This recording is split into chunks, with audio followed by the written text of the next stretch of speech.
and dear viewers in various windows, in various communication channels, I'm glad to welcome you to the second part of this substantial day. Allow me first to tell you what is Three Seas Initiative.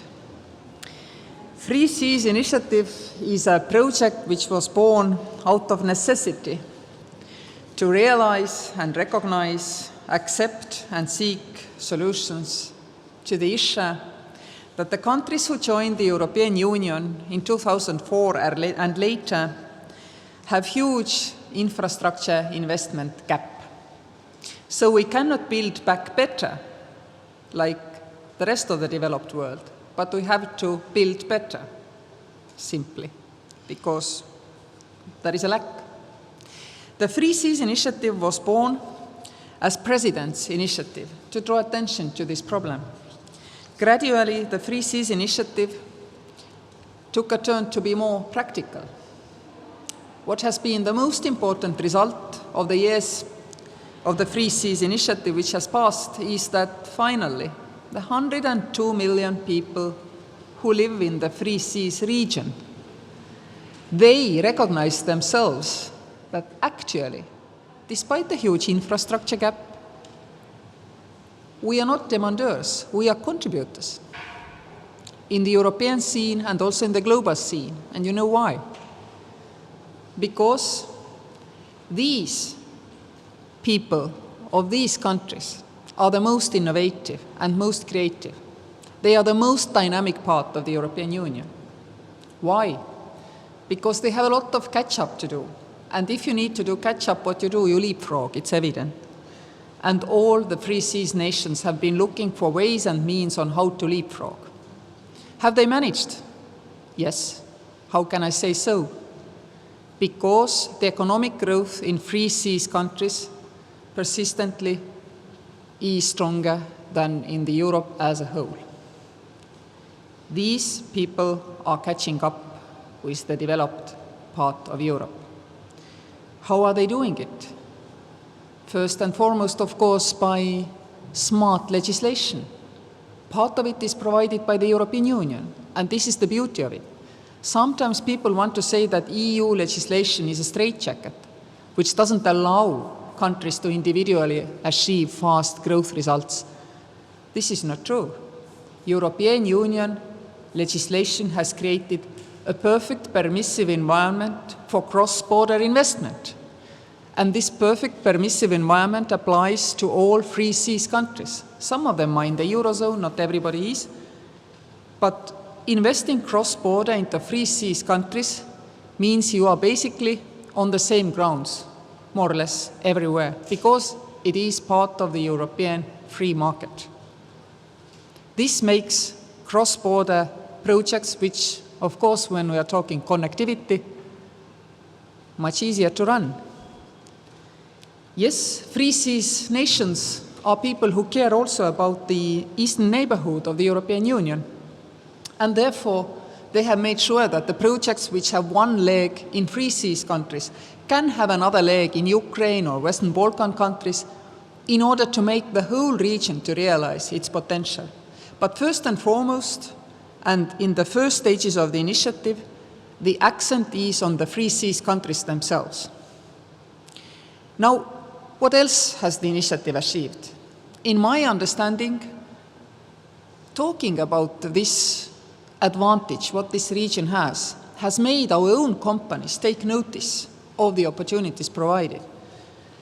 I see step by step how Estonian companies realize that Three Seas countries are also for them the perfect place to invest into and trade with, which is a shift in the mind of the people and enterprises of the Three Seas countries.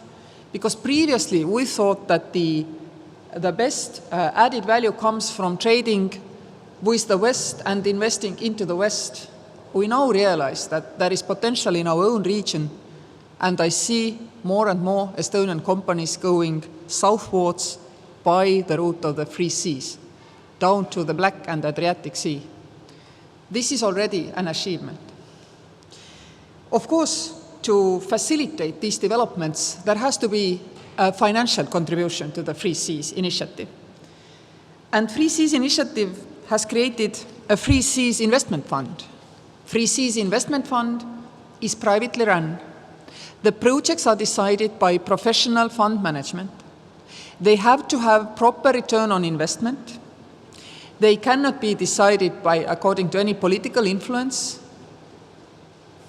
And they have to contribute to fulfilling this investment gap into infrastructure, or as we nowadays say, connectivity. It can invest in all kinds of connecting facilities, be it in digital, be it on roads, be it in railways, be it in energy, pipelines and crossings.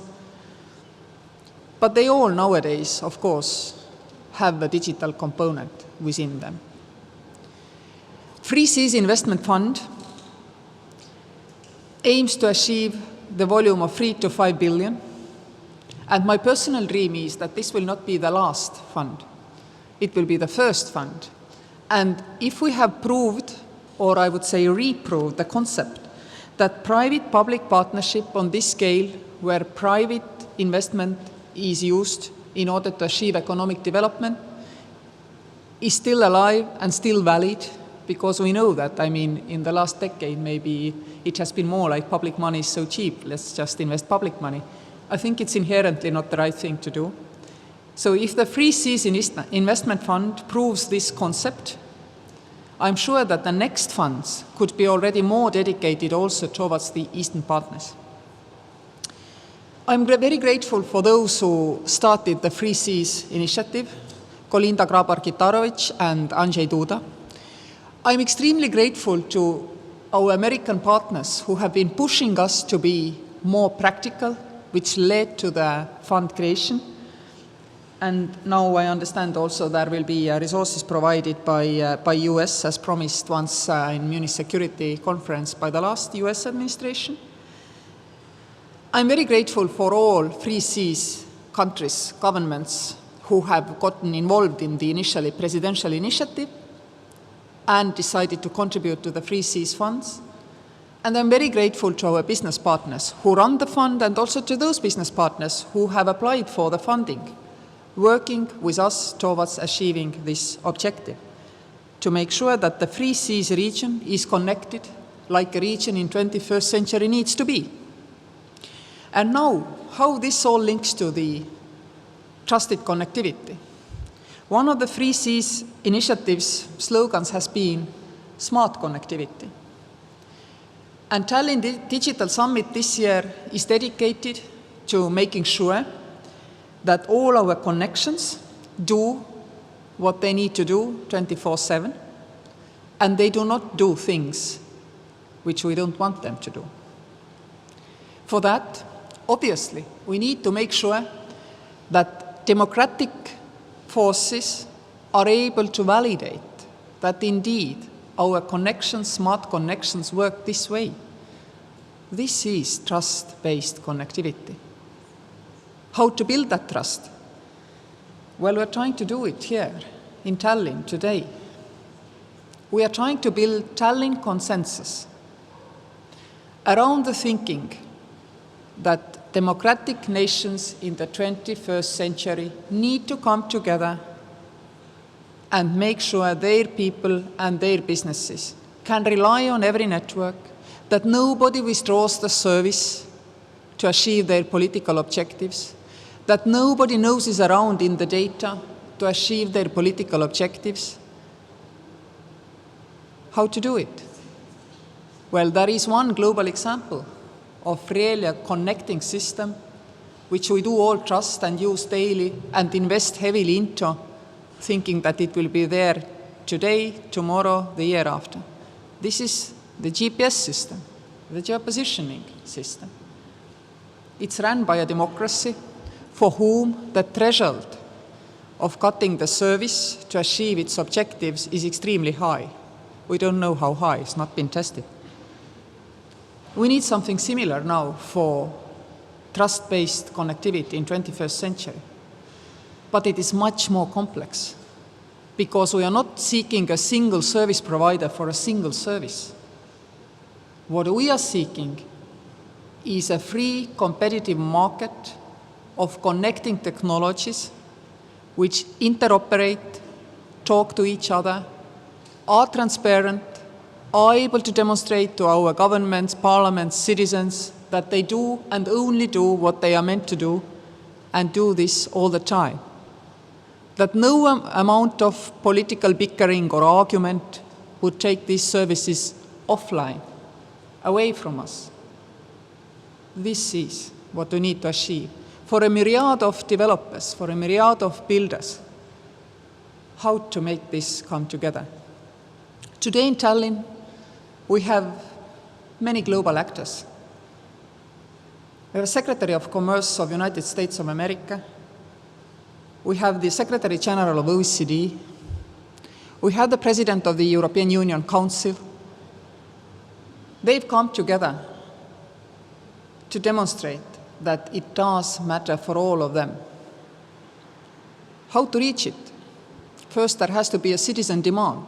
The citizen demand, I feel, has been strongly created by the pandemic. Our citizens now know that they need connectivity daily, and that walking there or sending an envelope is not an alternative. Now they are asking the question, is it safe? How can we do it safely?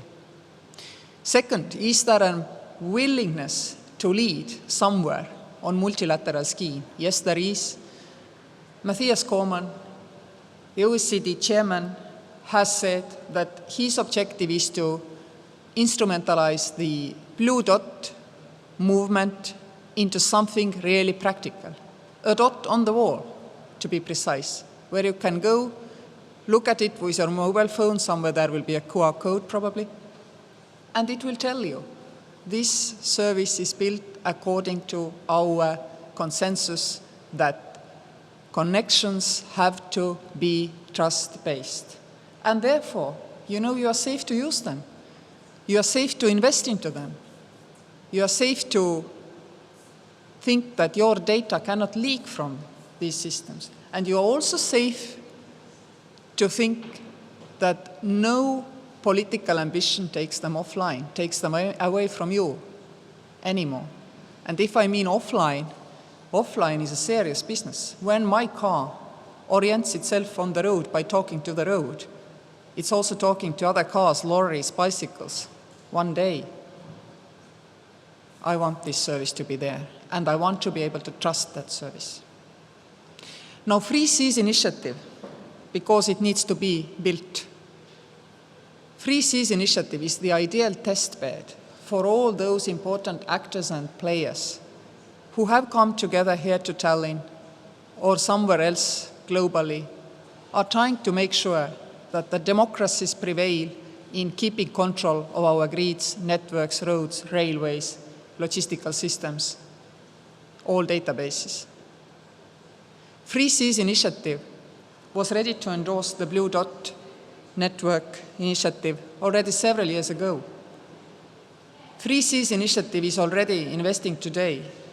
Free Seas initiative is supported by all important players, United States, European Union. Free Seas initiative can be the place where we catalyze the rest of the world to recognizing that it is possible to achieve trust-based connectivity. Why, as an Estonian, I think this is possible? Because we have this experience. European Union promised to all its citizens to give them a digital ID which will interoperate between the different countries. Is catalyzed by Estonian development of 20 years ago to give a digital ID to each and every of its citizens, and 6 years ago to also outsiders if they so wish to operate in Estonian GovTech environment. Europe is the only region where you have this kind of cross-border agreement in place. I think Estonia was a catalyzer. I have the ambition that the Free Seas initiative could be a similar catalyst for trust-based connectivity. We are building Tallinn consensus here today, and I believe that Free Seas initiative could be the first test bed for this kind of consensus, using all the practical means and measures, including Blue Dot Network, in order to demonstrate to the world that there is hope, that we do not have to avoid using technology, because we are afraid to use technology. We want to prove the point in the Free Seas Initiative. Thank you for listening.